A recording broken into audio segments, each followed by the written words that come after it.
Hello, welcome to Simple Answers. I'm your host Jason, and in this video we'll be talking about what to do if you're not getting Wi-Fi on your iPhone. First, let's go into settings, and as you can see, my Wi-Fi is on at the top right there beside digital.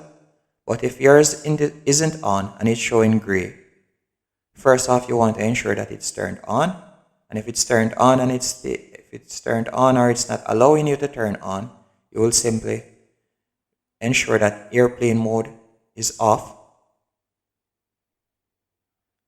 and then after it has been off for a while, you would like to go back into Wi-Fi, and then you'll try again to see if it can be turned on.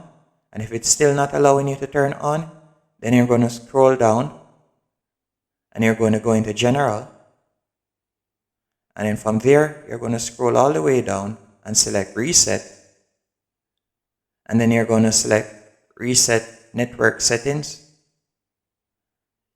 and that will allow your phone to be wiped, so you will have to enter all your Bluetooth passwords and so on again, but that will definitely allow you to pick up Wi-Fi.